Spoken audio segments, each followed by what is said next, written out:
Ruslan. So as the world was watching, the verdict came down today about Derek Chauvin being found guilty of all charges. Some people believe it's the beginning of justice, or at the very least accountability, because let's be honest, this isn't going to bring back George Floyd. This isn't going to bring back other people that have been killed. And this may turn the page and help us in relation to police accountability, because believe it or not, there is a large fragment of society of people who feel like this situation was the variety of cases that have happened over decades, and that this is the overflow of that, right? Like this situation, the accountability, and that this has been happening for so long that now there seems to be some degree of accountability. This isn't fully justice. He hasn't been sentenced yet. It doesn't make anything right, but it is a step in the right direction. That's how a good amount of people are feeling. And then there's a degree of people that are saying he shouldn't been convicted of all charges. This technically wasn't murder too. They overcharged him, and the mob came out, and it was mob justice, and that's why he was convicted of all charges, and that's not true justice because it was mob justice. So there's that. So I started kind of thinking through it, and I'm trying to understand it from perspectives and looking up these definitions of murder too, and what are these different things, and people saying, you know, they're overcharged. I mean, I remember in the 90s, after the Rodney King incident, there was the OJ trial. And a lot of people believe that because the officers who beat Rodney King got off so easily, that OJ was kind of a big middle finger to the system in saying, yeah, like, you guys are going to let the officers who beat Rodney King senseless on video get off. And despite that he was a crackhead and he was resisting or whatever. Okay, well, guess what? OJ not guilty, even though, if I'm gonna keep it a buck, OJ seemed fairly guilty, right? I started thinking, I'm processing this, and I'm like, yo, is this, maybe this is folks like overcharging him in this situation? Maybe I'm just really trying to get a grasp on these things because, hey, I'm no legal expert. So I reached out to some legal experts because I said, let me do some due diligence. And I have a family member who works for the DOJ, and I can't tell you guys who he is. He'll eventually come on the channel when he's no longer with the DOJ, but in case you're wondering why he's not on the channel, I just put it out. I got quite a few friends and family members that are in law enforcement, and I said, you know what, let me reach out to some of them, get some different perspective from a legal side standpoint, right? Because you're gonna have the folks on the right instantly come out and say, no way, this isn't justice, this is mob rule. You guys know the names, the Ben Shapiro's, the Candace Owens, you know that crowd, right? This is the text message I got, and I said, hey, just very straightforward, like, do you think that there's that this is a unbiased case? Do you think the perspective that this juror had was accurate? And here is the response I got. All the verdicts seem correct. The hardest to prove was second-degree murder because they had to prove that he was committing a felony. They proved he was committing a felony only by proving that his use of force was unlawful. Third-degree assault. Okay, this is someone that kept up with the case very closely. This is somebody that is a district attorney that works for the DOJ. Had the use of force been lawful, the most he could be charged with would be a third-degree murder charge, but qualified immunity would prevent that charge because there was no unlawful activity. Interesting. So if blank was a prosecutor in this case, he would have made the same charging decisions. In the Taser case, the most he thinks he could prove beyond a reasonable doubt would be manslaughter. So that's someone that is in that world, that has went to law school, that is serving our country as a prosecutor with the DOJ. Eventually come on the channel when they're not serving with the DOJ, because I asked, like, yo, would he be willing, would this person be willing to come on? And he said he's prohibited by law from coming on. So that's some legal perspective. Just so you guys don't think that I'm just injecting my bias into the situation and I'm just doing what it is that, you know, Ruslan's agenda is or whatever. That's some legal perspective as me trying to just look at the case, objectively say, well, is this over punishment for all the cops that got off? Did they make example out of him in this situation? I'm trying to do my own due diligence. And again, according to these two close family members that I have who are in the legal field, fairly straightforward case, fairly reasonable proof. Now, I have some Bible verses, and I want to go over these with you guys. But before I do, hey, the majority of people who watch this channel, 51%, are not subscribed. So if you're watching this, you're finding value, please consider hitting that subscribe button, turn the bell notification on, all that good stuff. Appreciate you. Let's jump into Ecclesiastes chapter 5. Ecclesiastes is written by Solomon. Solomon was one of the wisest men who ever lived. And he was also one of the wealthiest men who ever lived. This is him writing towards the end of his life, giving his perspective on things, okay? And so I want to read this passage because I thought this was really interesting. Ecclesiastes chapter 5, verse 6, he says, "Let not your mouth lead you into sin, and do not say before the messenger that it was just a mistake. Why should God be angry at your voice and destroy the work of your hands?" Very interesting. So let not your mouth lead you into sin, and do not say before the messenger that it was a mistake. Why should God be angry at your voice and destroy the work of your hands? For when dreams increase and words grow many, there is vanity. But God is the one you must fear. Now check this out. This gets more interesting. Verse 8, "If you see in a province the oppression of the poor and the violation of justice and righteousness, do not be amazed at that matter, for the high official is watched by a higher, and there are yet higher ones over them. But this is gain for land, and but this is for a land in every way, a king committed to cultivating fields." Okay, I know you guys are like, what does all this mean? Okay, well, let's just scroll back for a second. And I got multiple Bible verses, so make sure we watch till the end. Okay, he says here, let your mouth not lead you let your mouth not lead you into sin, and do not say before the messenger that it was a mistake. A lot of us are going to react emotional. A lot of us are going to have a predisposed narrative in this situation and react and say stuff on it's already happening, and say stuff on social media that we're not going to be able to take back, that isn't going to come from the wisest place, okay? And it says, hey, don't later on then say it was a mistake, right? And God then becomes angry and destroys the work of your hands. And then verse 7 says, "For when dreams increase and words grow many, there is vanity, but God is the one you must fear." When there are a lot of words because of your own accomplishment or whatever it is that you've done, when there are a lot of words, there's vanity, okay? But again, let your mouth not lead you into sin.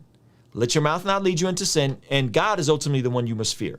So this is really interesting in the way he's breaking this down. Let your mouth not lead you into sin. Don't then turn around and say it was a mistake. Don't destroy the work of your hands with your mouth. It sounds a lot like, hey, be wise, avoid cancel culture. Hey, be wise, don't ruin your relationships. Hey, be wise, don't say stuff in the moment that's later going to cost you more than you're willing to pay. Don't do that. Fear God. Fear God with your mouth, and fear God with understanding that ultimately, if you see oppression and you see violation of justice, don't be amazed. For the high official is watched by a higher official, and yet a higher one over them. That if you see somebody misbehaving, know that there are checks and balances. There's systems in place. There are things happening to keep things in check. And this is written during a kingdom. This is a king. This isn't a democracy. Okay. But this part right here is good. It says, "But this is gain for a land in every way, a king committed to cultivating fields." What we ultimately want is a king or somebody in leadership or somebody in positions of authority that is committed to what? To cultivating fields, to making sure that our environment is cultivated for produce, for fruit, and for harvest. That's ultimately what we're after. So guys, when we talk about this stuff, and some of you guys dismiss me as some type of cultural Marxist or some type of leftist, and you think that I'm out here saying that police brutality is an issue, we need to consider it, we need to do something about it, you're thinking that, hey, Ruslan is perpetuating leftist ideals and wants equal output. And you go down the rabbit hole of addressing me as some type of fringe, far left type of personality. When you actually listen to me, I'm just saying, hey, A can't wait, reasonable police reform. If you listen to most police officers, they actually like body cameras. If you listen to most police officers, they actually think that, hey, one of the worst things to a good cop is a bad cop, and that we do need to have some reform. Dismissing me as somebody that wants equal output and not equal opportunity does nobody a service. So when we're looking at these passages and we're seeing, hey, be careful with your mouth, watch your mouth, because you're writing checks with your mouth that you really don't want to cash. You're not able to cash. You're gonna say stuff in the moment that you're gonna regret later and is gonna make you look asinine.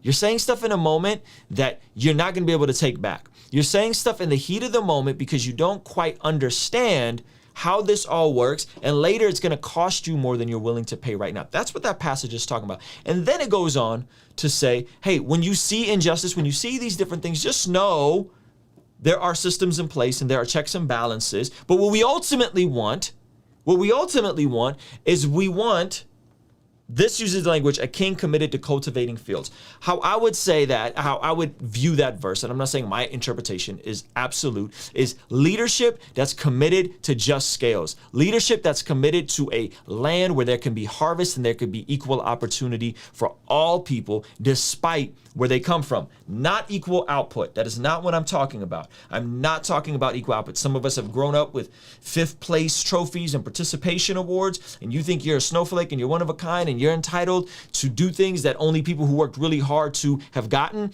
That's not what I'm talking about. And that's not what this channel has ever been about, okay? But what I am talking about is I do want equality, and I do want to live in a land where there's cultivated fields, where the people that are willing to go out there and work the land can produce a harvest. I don't think that that's a wild, wild desire. And yes, sin corrupts different institutions. Sin corrupts different people differently. Somebody sinning with influence and power is going to impact other people differently, right? This is how everything works. This is why a lot of us get outraged when we see this in police brutality, or when we see this, I don't know, with pastors, when we see this with people like Jeffrey Epstein, when we see people with power abuse it, it makes us feel a way, because we know a lot of times the person on the other end of that doesn't have the power and doesn't have the ability to speak up. Let's go to James chapter 1, verse 19. This is going to lead into some future guests I'm going to be having on, and I'm hoping that you will tune in for. James chapter 1, verse 19. My dear brothers and sisters, take note of this. Everyone should be quick to listen, slow to speak, and slow to become angry, because human anger does not produce the righteousness that God desires. There's a lot of folks that are angry. There's a lot of folks that are upset. There's a lot of folks that feel like this is injustice, this is mob rule, yada, yada, yada. And then there's a lot of folks on the other side of that are saying, hey, this whole police brutality issue is a bigger overflow of an issue where there hasn't been the most equal opportunity for people. Okay, and I'm going to get into that just a little bit more here in a second. So when we examine that and we say we need to be, as believers, this is written to Christians, my dear brothers and sisters, James is writing to Christians, we need to be quick to listen, slow to speak, and slow to become angry, because human anger does not produce the righteousness that God desires. Slow to speak, quick to listen. I'm always looking for opportunities to listen, to hear different perspectives. I'm always talking to people from different points of view. I don't have a political party. You guys know I've described myself as politically agnostic. Those of you guys have been watching for a while. I don't have a political party. I don't have an affiliation to any one side. I'm all over the political spectrum. For a lot of you guys, I'm too liberal. For the other half, I'm too conservative, right? One day I might double mask at a restaurant outdoors and get teased by my wife. The next day I might say, you know what? Hey, all these lockdowns, they seem kind of outlandish, and it seems like the government is over in a totalitarian way. And goodness gracious, look at what's going up in Canada. It would be terrible if we saw similar stuff happen here. I don't have a political paradigm. That's absolute. I have a loose one. But what I do know is this. When you think about people and you think about how different people process trauma differently, when you think about how different people exist on this earth that didn't choose what family they were born into, that didn't choose where they were born into, that didn't choose the community, the neighborhood, all of these different things that they've experienced, that we should, as followers of Jesus, be quick to listen and slow to speak. That we should be willing to extend mercy and grace, because we know that a lot of the things that in our lives may be dysfunctional don't always feel like a choice, even though we do have the choice, do we not? Choose following God or choose ourselves. Choose loving Jesus or choose gratifying the desires of our flesh. So this whole notion of, well, just make better choices, just comply, just be a good guy. Anybody that's ever been through anything traumatic, anybody that's ever had to overcome anything, you know that a lot of this stuff is way more complicated and way more nuanced than what we want to lay it out as human behavior. Just do right and everything will play out for you. And then you have a situation like Lieutenant Nazario, who complied and did everything right and still got pepper sprayed. And some of you guys are gonna be like, but he drove for a mile and a half. He drove for a mile and a half and he should have just complied. It's like, yeah, he was trying to get because he has family members that are police, he was trying to get to a well-lit area and he drove for an extra 2 minutes to a gas station. That's not wild, okay? And if you wanna know more about that, go look it up. Go look up the Valuetainment interview with his lawyer. They go over the entire 30 minutes of footage, the entire timeline, cover it top to bottom.